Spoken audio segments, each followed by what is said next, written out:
we have a responsibility to get the work to the streets. MDOT presents the Extra Mile Podcast. Highways, movement of goods, these are things that we rely on every day. Got to have the ability to get their product to market. As long as you're performing, we want to be behind you pushing.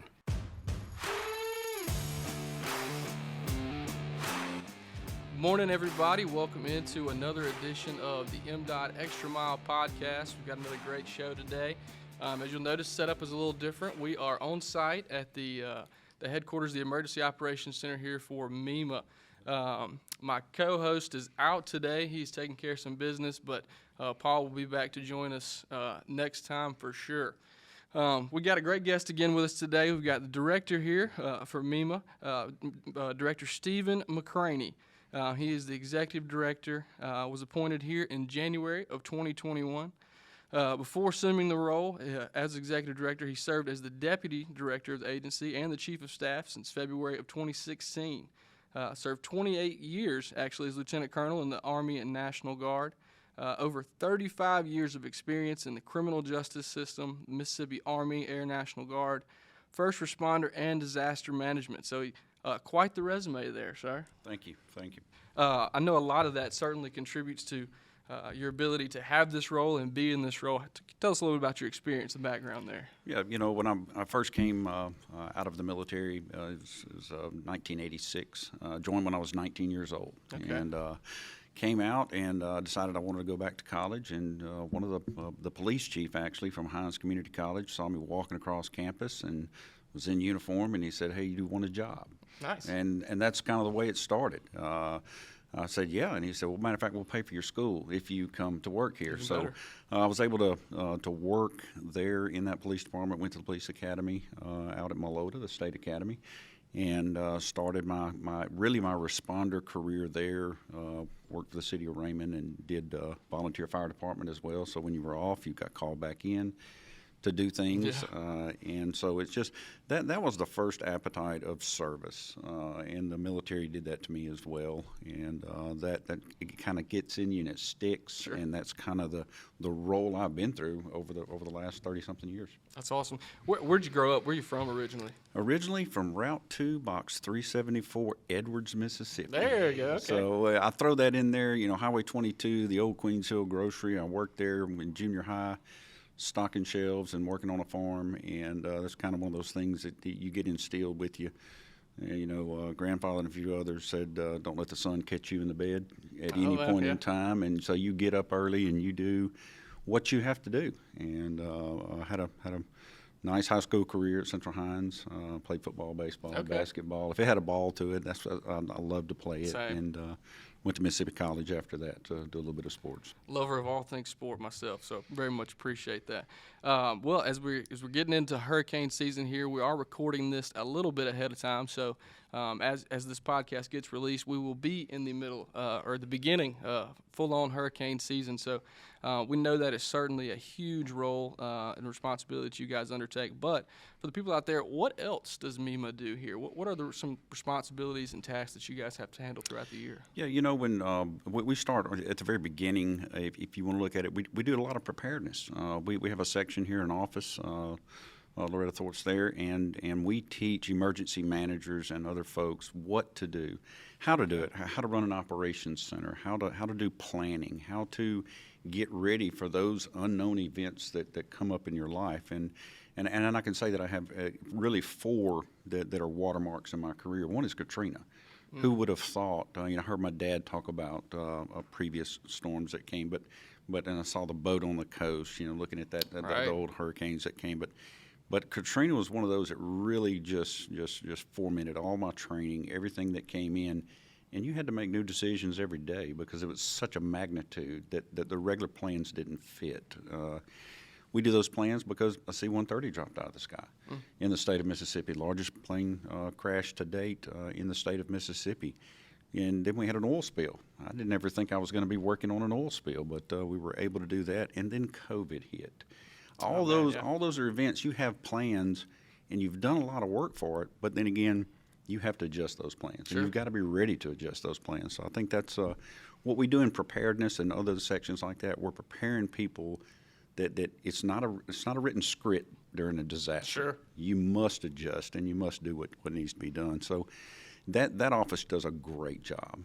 We also train our own staff here, as well as those emergency managers and those responders out there in the community. We do education for newly elected officials to let them know what their roles are going to be, Sure. and what those emergency managers and first responders are going to need for them to do while they're engaged in that response. So it's really a full circle. So then we run into the response, the actual days before a known event like a hurricane, or we know bad weather's coming, tornadoes. We work hand in hand with NOAA, with the National Weather Service, with the Hurricane Center, because we're trying to predict it down to almost the hour. Sure. I mean, that's what people want to know. Can I go to school today? Right. What time should I leave work early to get home? So we do the best we can. Now, Mother Nature has her vote in all of those types of disasters. So the timing is we give them gauges and getting ready to respond there. So our response, we start contacting the locals, the emergency managers in all 82 counties in the Mississippi Band of Choctaw Indians, which is in 14 counties. Oh, wow. So they have a bigger responsibility, not just where their headquarters is or where people think that in Neshoba County Fair, the area there, Right. that is their home base, but it's 14 other counties. So we run into a response and we start talking to them early. We start pre-positioning supplies. We start pre-positioning search and rescue assets where we think that keep them out of harm's way, but actually put them out there to be ready to respond as quickly as possible to assist. So there's a lot of prep that goes into that. Sure. And then the response happens, and then you're dealt the cards that you're dealt. So we move along from there. Once we get the response stabilized, then we roll right into recovery. And that is any type of damage to individuals' homes, businesses, the public assistance side of what we do. We're still working Katrina Oh, wow, really? on public assistance in the city of Biloxi right now. So that's really the long haul part of what we do that people might not realize. Mississippi currently has 20 federally declared disasters that are open. Oh, wow. That we are currently working on, whether it's in the recovery phase. And then right after that, we look at at the same time mitigation during recovery, because we want to build things back harder. We want to build it back more where it will make it through another storm, where we won't have the cost of having to put it back together and things of that nature. So mitigation is that next piece that we do. We look at floodplains. A lot of people don't realize that we actually help manage the floodplain I did not. in flood insurance state of Mississippi, along with the Department of Insurance, Mike Cheney and his agency. We have our fingers in a lot of different things, and COVID was one of those. The Department of Health and us, we partnered up, and we do some things great, and so do they, and we combine those two powers. And I think Mississippi had a great response during COVID because of that. We unify, and our job is to coordinate. We coordinate every state agency that's involved in the response to make sure their time in the space is where it needs to be.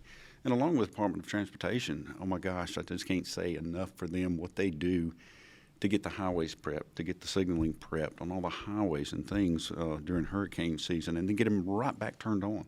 That's right. And be able to clear those roads. And that's the first thing you got to do is clear the roads for the emergency traffic that comes along. You got to be able to get an ambulance down the street. You got to be able to get out there with a fire truck. So it is a lot of things that go on. Not just, well, it's sunny outside today. Y'all aren't doing anything. Well, Right. yes, we are. We are doing a lot. So it's a big chore, but you take it one step at a time. We've got a great staff here at MEMA. I can't be more proud of them, being here with them since 2016, worked with them since Hurricane Katrina from other agencies and other places. But that's kind of in a nutshell. Kind of we got our hand in a lot of stuff. Never a dull moment. I know that you guys are constantly busy.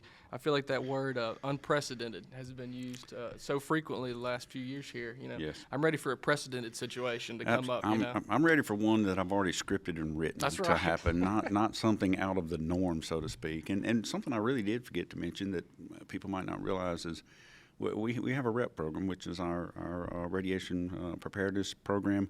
We actually work hand in hand with Energy at for the nuclear station, which is in Port Gibson. We develop a response for it, as well as safety standards for it, as well as any radiological waste that goes throughout the state. DOT and us, we work hand in hand, and we monitor those every mile, every foot that they drive in the state of Mississippi. We know when they're here, and we know when they leave and they're going on to the next destination. I appreciate that very much. So. Absolutely. How does the public kind of stay informed with you guys? How does y'all's outreach and how could individuals like myself or others stay in the loop when situations are emerging, the info coming out of this place? Yeah, we've got a great department that has grown, and we knew that we needed to grow it. When I first got here, the External Affairs Division Department works directly in with the executive and all the other offices in every phase that they're in. We just don't put out information just before a storm. We're actually putting out information about recovery, about the training classes that are going on, et cetera. And all the social media, we just went to Instagram as well this week, but every social media outlet that you can go to, msema.org is our website, and from there you can sign up and get alerts. We're constantly improving that product because we want to serve Mississippi. We want to the mantra that I have for the agency is people, people, people, and that's three huge groups. And that's the first is I've got to take care of the employees. That first group of people here at MEMA, train them, get them ready to do the job that they want to do, and make them capable. The next is 83, the counties and the Band of Mississippi Band of Choctaw Indians, and then the citizens of the state of Mississippi, which is huge. Trying to serve them and get them the information, the things that they need, because during a disaster, that's the worst day of their life. Sure. So we've got to respond and make it better. One little bit out of the box question here for you. Do you guys have like the tank batmobile when you can go out for storms and just like bulldoze through stuff? You would think that we would, but we're equipped with just about what everybody else has. I lose a lot of tires when I respond to disasters. But here's the deal: we have standby contracts, and we're ready for that. That in case our vehicles go down, because you have debris all over the road, and we do have four-wheel drives. During the ice storm, I went to work, came here every day. I had a lot of other individuals that came here every day, and we ran these operations, and we traded out vehicles with the next shift to make sure that we were here doing what we needed to do and getting those supplies and things out that people needed, water supply to kidney dialysis units, name it. There's just so many things. If it's an emergency, we're involved in it. If it can't be done, we're involved in it, and we make it happen. And it's something we're very proud of. Up to the task. Load the wagon, and they will pull it. That's right. That's it. Contraflow. It's something that really hasn't, I don't know, again, knock on wood, hasn't happened in my lifetime, but it's something to be aware of, right? It is. It is. Evacuations are a local call, and Mississippi. The emergency managers are very, very diligent. We have refresher courses, and we've done that this year with our partners, MDOT, with Highway Patrol, all those that are going to be involved in closing down the highway and making it all go north. And if you ever ride down 55 South, then you'll see the gates, and you wonder, like, why is that gate in the middle, in the median, and there's a road there? Well, that's Contraflow. You're going to find out quick. And it's going to find out very quickly that we're going to push a lot of vehicles up. And then people don't realize that something you don't think about. Okay, well, how many people are going to now be in Hattiesburg? How many people are now going to be in? Those populations grow by triple or quadruple for those cities and those towns to service those individuals. And then the medical calls on the way. It's a stressful environment. You've got to be ready with EMS, whether it's UMC and their helipad, and then the helicopters that we can get out there, because traffic is not moving fast. You're not going to be able to pass somebody, so you've got to be ready for anything that's going to happen on trying to get all those people out of the way. And then if New Orleans makes a decision early enough, and the state of Louisiana, we know we're on the call to open up that highway to get them to a safe place. And we also have conversations, the governor's office and the governor of Louisiana, both MDOTs, and then both on the emergency side, GOSEF, the governor's office of Homeland Security Emergency Management. We're all in that conversation. Hey, north is not the best way because the storm's going to come through Louisiana and then through the North Mississippi, so we don't want to push them there. So let's go west, or let's go east, go all the way through Florida. So those conversations happen with those other EM directors in Alabama. So it's not just a single event. Sure. So it's a coordinated event none of us ever want to see happen. I don't realize how much goes into it, but things like that I would have even thought about, but they've got to go somewhere, Right.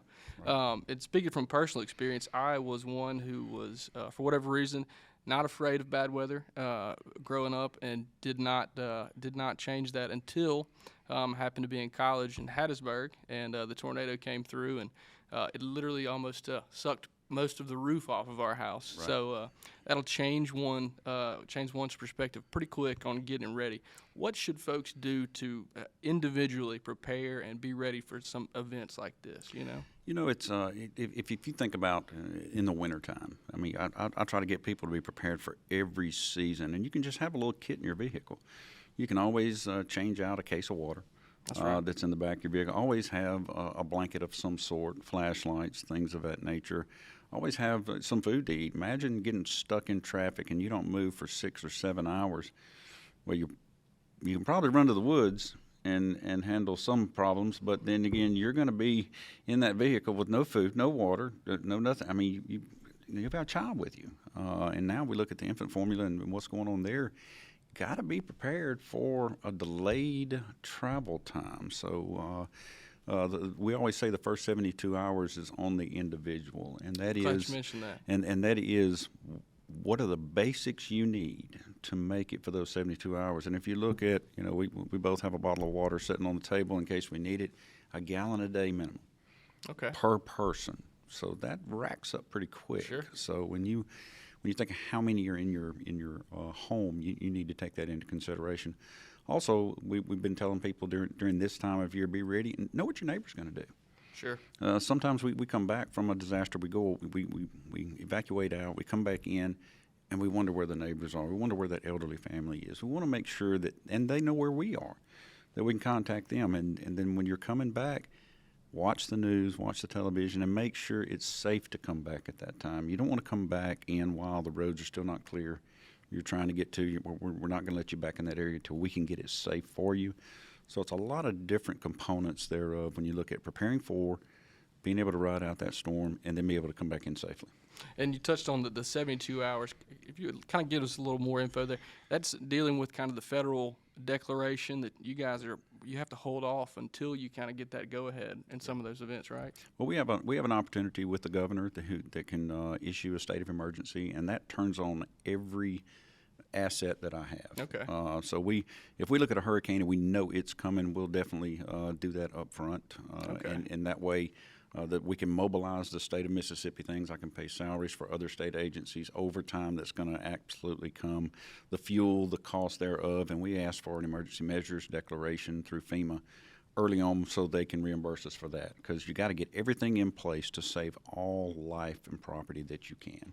And it's just not that, for bigger events, it's just not there all the time. For some of the other events, we're able to do an administrative order by the executive director of MEMA, myself, and that position is authorized to say, we have a need, tornadoes come through, we're going to mobilize things and we're going to go, and then evaluate whether or not we're going to be able to reach the threshold, which is about $5 million right now worth of damage per incident. It's not like all over the summer I can keep adding things up. It's each and every storm, like our tornadoes that came through last month, March and April of this year. Each and individual storm, it's like Tuesday and Wednesday of every week we had tornadoes in the state. I know, yeah.